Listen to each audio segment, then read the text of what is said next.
more stuff has been found out about rocks and the planet. But, yeah, it's still interesting how old it is, and it smells very old. But yeah, I think we'll just read a little bit, maybe look at some pictures, and that'll be this week's video. So I hope you guys enjoy this one. It's a little different. Alrighty, so the Compend of Geology. Very old text, of course. I'm trying to be gentle. It is Appleton's Science Textbooks. Alrighty. Here we are. 1889, it says, by Joseph Leconte. And a forewarning, even though I have a geology degree, there are still words that are very tricky, so if we come across them, I will try my best, okay? So those scientific words, you know, they get a little crazy. Alrighty. Let's just skip the preface. Alright, so it does say 1884 here, so I think I was correct.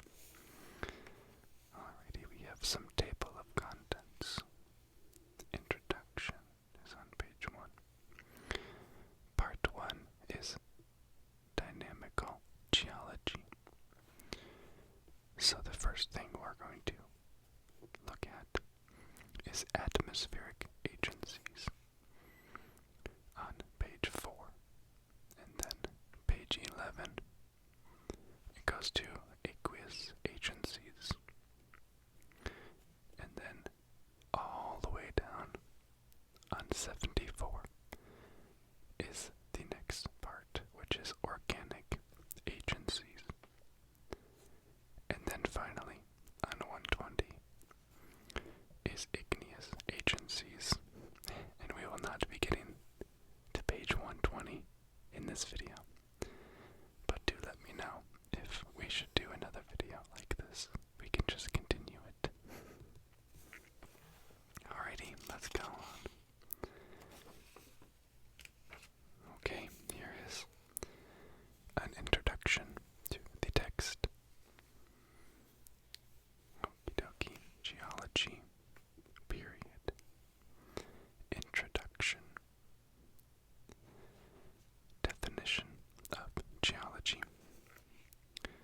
Geology is the science which treats of the past conditions of the earth and of its inhabitants. It is, therefore, a history of the earth. It is closely allied to physical geography, but differs in this. Physical geography treats only of the present forms of the Earth's features. Geology also, and mainly of their gradual formation or evolution from former conditions. It is also closely allied to natural history, but differs in this. Natural history is concerned only with the present forms and distribution of animals and plants, while geology is chiefly concerned about previous forms and distributions, and their changes to the present forms and distributions. In a word, geography and natural history are concerned about how things are. Geology about how they became so. Cultivates habit of observation. We have said geology treats of the history of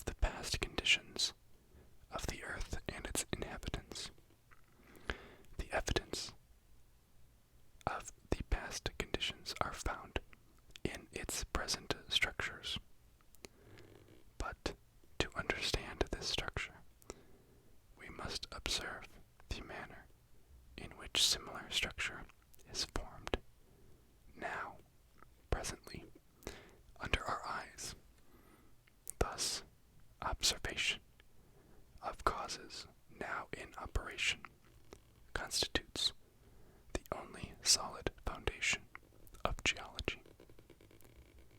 Fortunately for us, the processes by which structure is now being formed may be observed everywhere, and the structures which have been thus formed in earlier times may be observed in very many places if we know how to look for them. Thus, geology, perhaps more than any other science, cultivates the habit of field observation, not indeed that minute observation required by mineralogy or botany,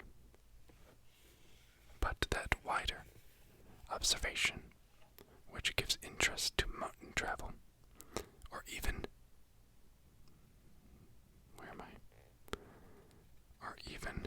to rambles over the hills in our vicinity. It cultivates also, in an eminent degree, the habit of tracing effects to their causes. For the question even present to the geologist is, how came it so? The writing back in the day was so unique. Reading old books is very interesting, and I feel like a book would not be written with certain structures or words as a book like this is written. Great divisions of geology. We have said that the history of the earth is recorded in its structure, and the structure is understood by study of causes or processes now in operation. We have thus outlined the great divisions of geology and the order in which they must be studied. We must study, first of all, causes and processes now in operation about us everywhere, producing structure. This is called dynamic geology. Next, we must study the rocky structure of the earth to as great a depth as we can, for this structure has been produced by similar processes acting through all previous time. This is called structural geology. Only after this shall we be prepared to take up the history of the changes through which the earth has passed. This is called historical geology. Alrighty, so that was the introduction. We are now on to part 1, which is called Dynamical Geology. I took a college course called Dynamic Earth, which covered a lot of the topics that I'm assuming are in this part 1, of course. Only a few hundred years about after this book has been written. It's just crazy to me. So, yeah, let's just get a little bit into this. Maybe we'll see a picture or two, or a diagram. And then, yeah, let me know, obviously, down below if you guys want me to continue with this book. There's hundreds of pages, but it would be fun to kind of pick away at it, or just look at pictures or whatever. So let me know. Alrighty. As already said, this part treats of agencies, how in operation producing structures, now in operation producing structures. These are best treated under 4 heads: atmospheric, aqueous, organic, and igneous agencies. These same agencies have operated from the beginning through probably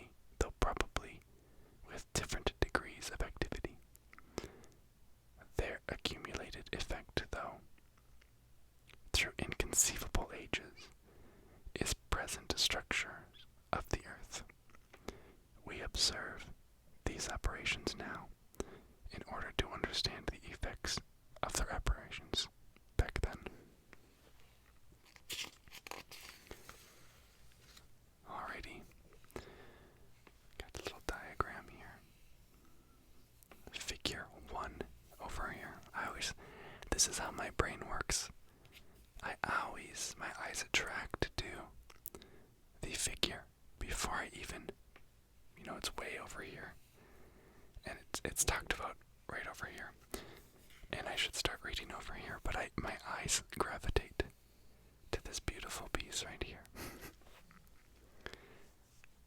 Alrighty, so chapter 1 is about atmospheric agencies. Origin of soil. If we dig into the earth anywhere at a certain depth, greater in some places than in others, we find rock. How was the earthy soil formed? Perhaps some imagine that it is an original clothing intended to cover the rocky nakedness of the newborn earth. But the very first lesson to be learned by the study of geology is that everything that we see, even the most enduring, such as hills, mountains, rocks, etc., have become what they are, usually by a slow process. Now, soils are no exceptions. All soil is formed by a disintegration of rotting down of rocks. Sometimes the soils remain resting on the rocks from which they were formed, and sometimes they are removed to another place, as in from hill slides to bottomlands. Sometimes they are carried by streams to great distances and deposited by sediments, and again raised as land. But in all cases they are formed in the same way, by the rotting down of rocks under the slow action of the atmosphere. The active ingredients of the air in this process are oxygen, carbonic acid, and water, as vapor or as moisture. Now, rainwater contains in solution both oxygen and carbon dioxide. Therefore, rainwater, wetting the surface and penetrating the cracks of rocks, is the great agent of the formation of soil. Proofs of this origin of soil. The proofs of this mode of formation are clearest in those cases in which soil still rests on the rock from which it was made.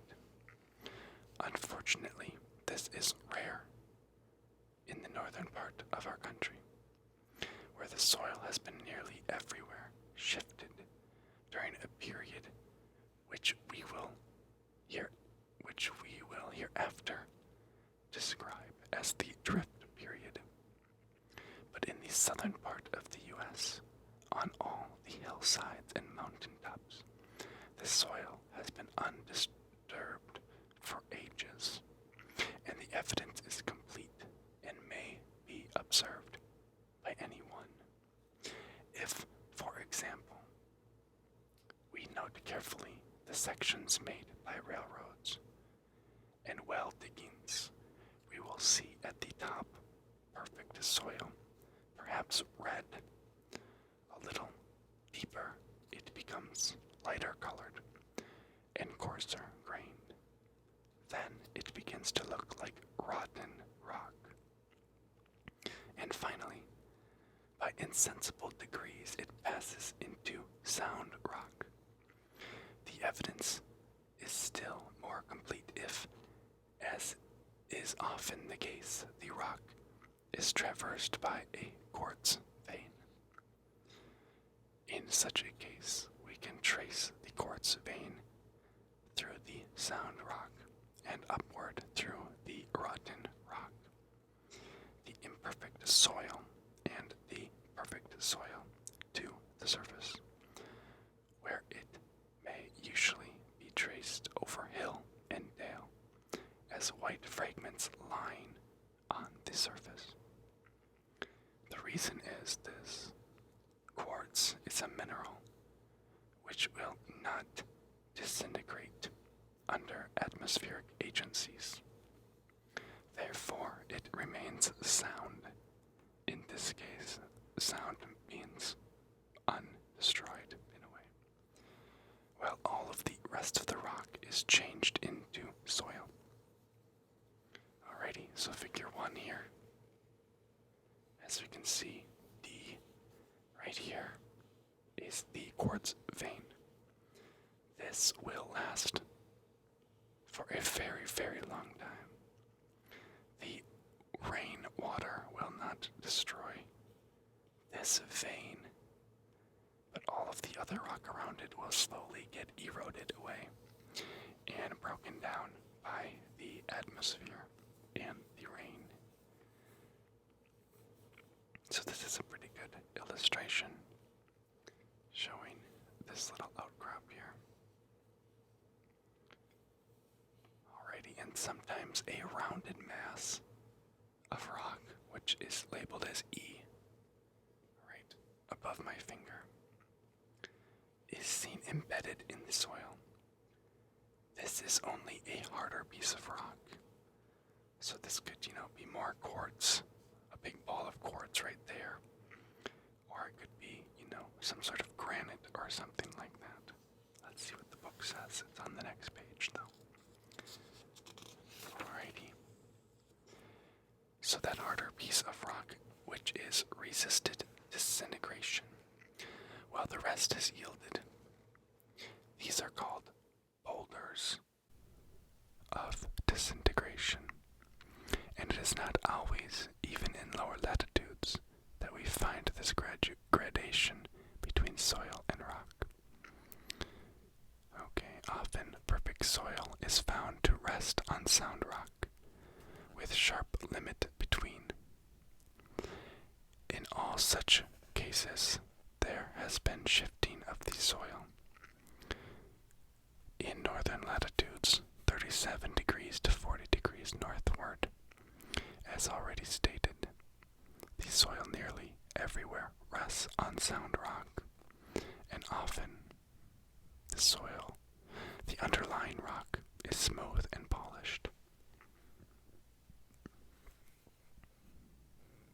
We will explain this hereafter, but even in the northern states, if one will notice closely, he will see the process of soil making going on.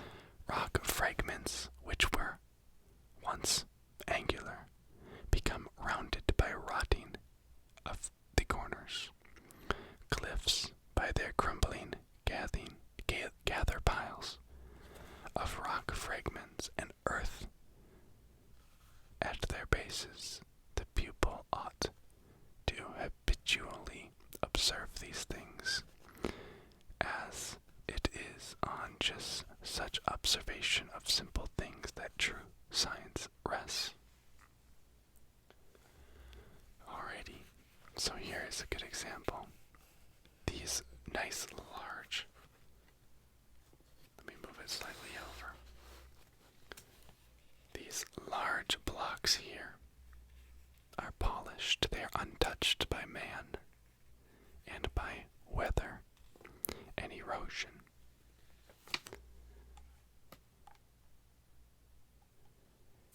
On top, we have rounding. The rocks start to round as the water and weathering starts to damage the rock. They get rounded. A good example of that would be, beaches or creek beds where the rocks are rounding because of the weathering.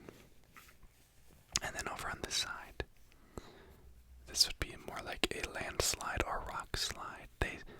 The rocks get so weak they eventually just start falling down. And then this all can turn into more soil. But I think we are going to end it at the depth of soil. And let me know if you liked this and if we should make this a series. I will bookmark this spot. And whether you listen or not,